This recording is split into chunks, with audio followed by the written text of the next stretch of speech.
نحمده ونصلي ونسلم على رسوله الكريم أما بعد فأعوذ بالله من الشيطان الرجيم بسم الله الرحمن الرحيم قل هل يستوي الذين يعلمون والذين لا يعلمون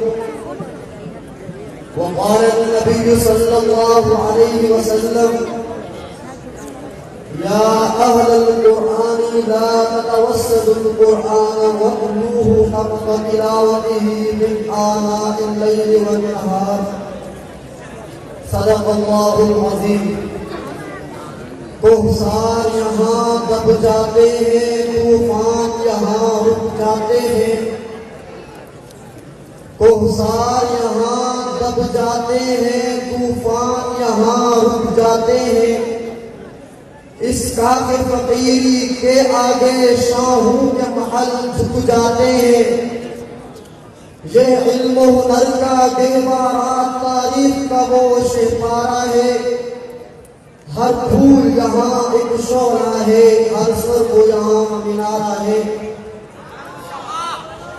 میرے انتہائی واجب الاحترام اساتذہ کرام اور وارثان علوم نبوت و طالبان علم و حکمت،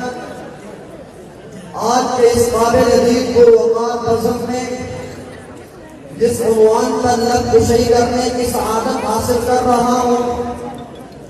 وہ مدارس دینیہ کی ضرورت اور معاشرے میں مدارس کا کردار کے حسین عنوان سے عنوان ہے. رب ذوالجلال سے دعا ہے کہ حق جل شانہ مجھے حق و سچ پر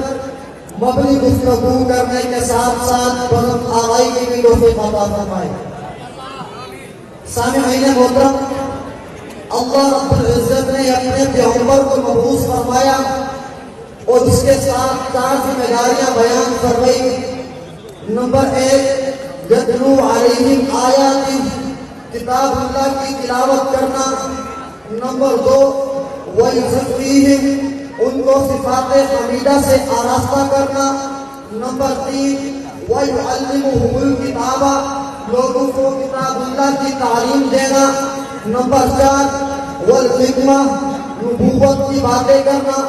اس مقصد رسوم میں خالق کائنات نے یعلم سے معلم و مدرس اور حکم ضمیر سے طلباء اور الکتابہ سے کتاب اللہ کو بیان فرمایا ہے. اس سے معلوم ہوا کہ پیغام رسالت کی تکمیل کے لیے مدارس اور طلباء اور کتاب اللہ کا موجود ہونا ضروری ہے. جیسا کہ عربی کا مقولہ ہے تُعْرَفُ الْأَشْيَاءُ بِأَصْلَابِهَا، افراد کی قدر و قیمت اس وقت معلوم ہوتی ہے جب اس کی دوسری ضد معلوم ہو. اگر دنیا میں غربت نہ ہوتی تو عمارات کی قدر کون جانتا؟ اگر دنیا میں بیماری نہ ہوتی تو صحت کی قدر کون جانتا؟ پس جب زمین کی پشت ضلالت و گمراہی کے دائیوں سے خالی نہیں ہے تو رب انی لما انزلت الی من خیر فقیر کے دعویٰ کرنے والے اور ربی آمنوا بمن جاء بالہدی من عنده ومن تکون له عاقبۃ الدار کا عظیم پیکر بن کر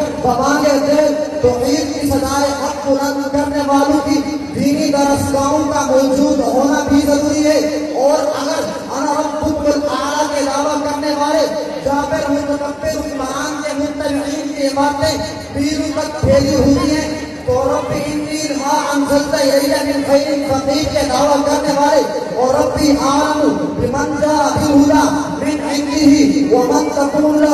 عاقبۃ الدار کا عظیم پیکر بن کر ببانگ دل توحید کی صدائے حق بلند کرنے والوں کی دینی درسگاہوں کا موجود ہونا بھی ضروری ہے. اور اگر دنیا میں کفر و شرک میں ملوث کرنے والوں کے ادارے جگہ جگہ موجود ہو سکتے ہیں تو پھر بلغوا بالحق علی الباطل فیجمعوہ فإذا هو ظاہر. اور اسی طرح واللہ لو وضعوا الشمس علی یمینی والقمر علی یساری ما ترکت لها هذا الامر کا امر نمونہ بن کر شجاعت کا ثبوت دینے والوں کی دینی درسگاہوں کا موجود ہونا بھی ضروری ہے. جن درسگاہوں سے تعلیم یافتہ طلباء علماء عبادت دین کے خاطر اپنی جانوں کا نذرانہ پیش کرتے ہوئے عثمان حال یہ فرمایا ہے حق تو یہ ہے حق ادا نہ ہوا۔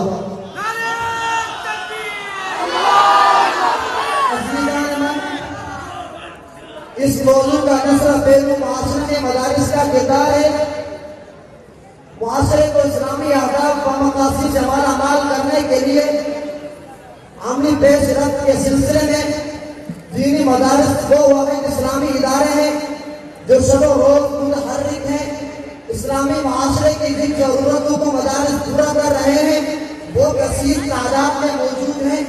اجناس انسانی میں سے کوئی ایسا طبقہ نہیں جن کو ان مدارس کے آسانات کی کرن نہ پہنچی ہو، بلکہ ان کے کردار کی کرنیں چارتان عالم میں افشا ہوتی نظر آتی ہیں۔ اگر باپ کی حیثیت رکھنے والے مرد ہیں تو ان کے لیے ان مدارس دینہ نے پیغمبر کا یہ فرمان رضا ربی فی رضا الوالدی وسخط الربی فی سخط الوالدی امت تک پہنچا کر والد کے آداب کی تعلیم سے آراستہ کیا ہے، اور امہات کے درجے پر فائز ہونے والی خواتین کے لیے الجنت تحت اقدام الامہات کا اصول بتا کر ادائیگی حقوق کا پیغام پہنچایا، اور معاشرے میں بیوی کی حیثیت رکھنے والی خواتین کے لیے اتقوا اللہ فی النساء کا درس دے کر احسان عظیم کیا ہے، اور شوہروں کے لیے ایما امرأۃ ماتت وزوجها راض عنها دخلت الجنہ کے